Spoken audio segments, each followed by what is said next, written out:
ಎಲ್ರಿಗೂ ನಮಸ್ಕಾರ. ನಾನು ನಿಮ್ಮ ನರೇಂದ್ರ ಕುಮಾರ್ ಕೋಟ. ಎಷ್ಟೋ ಬಾರಿ ನಾವು ದೊಡ್ಡ ದೊಡ್ಡ ಸಿನಿಮಾದ ಬಗ್ಗೆ ಮಾತಾಡ್ತೀವಿ, ಆದರೆ ಒಂದು ಕಿರುಚಿತ್ರ ಯಾವ ರೀತಿಯಲ್ಲಿ ನಮ್ಮ ಸಂಸ್ಕೃತಿಯನ್ನು, ನಮ್ಮ ಪರಿಸರದ ರೀತಿ ರಿವಾಜು ಹರವುಗಳನ್ನು ತೋರಿಸುತ್ತೆ ಎಂಬುದಕ್ಕೆ ನಮ್ಮ ಗುರು ಅವರ ಕ್ಯಾನಿಮುಡಿ ಕಿರುಚಿತ್ರ ಭಾಳ ಅದ್ಭುತವಾಗಿ, ಭಾಳ ಅನನ್ಯವಾಗಿ ಮೂಡಿ ಬಂದಿದೆ. ನಾನು ಗಮನಿಸಿದ ಹಾಗೆ ನಮ್ಮ ಸಂಸ್ಕೃತಿಗಳನ್ನು ಬಿಚ್ಚಿಡುತ್ತಾ ಆ ಮೂಲಕ ಒಂದು ಹೊಸ ಸಂಬಂಧವನ್ನು ಬೆಸೆಯುವಂಥ ಪ್ರಯತ್ನ ಈ ಸಿನಿಮಾದಲ್ಲಿ ನಾನು ಕಂಡುಕೊಂಡೆ.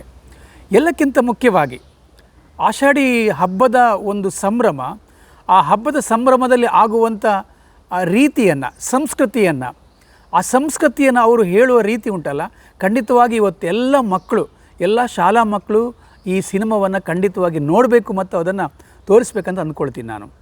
ಎಲ್ಲಕ್ಕಿಂತ ಮುಖ್ಯವಾಗಿ ಛಾಯಾಗ್ರಹಣ, ಆ ಹಸಿರನ್ನು ಒಂದು ಡ್ರೋನ್ ಕ್ಯಾಮರಾದ ಮೂಲಕ ಭಾಳ ಆಪ್ಯಾಯಮಾನವಾಗಿ ಆ ಗದ್ದೆ ಚಿತ್ರ ಇರ್ಬೋದು, ಅಥವಾ ಸಂಸ್ಕೃತಿಯ ಚಿತ್ರ ಇರ್ಬೋದು, ಅಥವಾ ಅಲ್ಲಿರುವಂಥ ಬೇರೆ ಬೇರೆ ಕ್ಯಾನಿಗಂಡಿಯ ಸ್ವರೂಪ, ಆ ಕಾಡಲ್ಲಿ ಹುಡುಕುವಂಥ ಒಂದು ತಲ್ಲಣ, ಇವೆಲ್ಲವನ್ನು ಅತ್ಯಂತ ಮಾರ್ಮಿಕವಾಗಿ, ಅತ್ಯಂತ ಮನೋಜ್ಞವಾಗಿ, ಹೃದಯಂಗಮವಾಗಿ ಮನಸ್ಸಿಗೆ ಮುಟ್ಟುವ ಹಾಗೆ ಈ ಒಂದು ಕಿರುಚಿತ್ರ ಮೂಡಿಬಂದಿದೆ.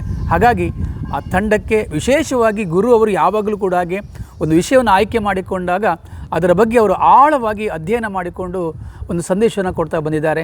ಇಲ್ಲಿ ಕೂಡ ಅವರು ಎಲ್ಲಿ ಕೂಡ ಅದು ಒಂದು ಡಾಕ್ಯುಮೆಂಟ್ರಿ ಚಿತ್ರ ಆಗದಾಗೆ ನೋಡಿಕೊಂಡು ಆ ಎಚ್ಚರಿಕೆಯನ್ನು ಮನಗೊಂಡುಕೊಂಡು ಒಂದು ಒಳ್ಳೆಯ ಯುವಜನಾಂಗಕ್ಕೆ ಒಂದು ಒಳ್ಳೆಯ ಸಂದೇಶ ಮತ್ತು ಆ ಸಿನಿಮಾದಲ್ಲಿ ಕೊನೆಯ ತಿರುವು ಉಂಟಲ್ಲ, ಭಾಳ ಅದೊಂದು ಅಪೂರ್ವ.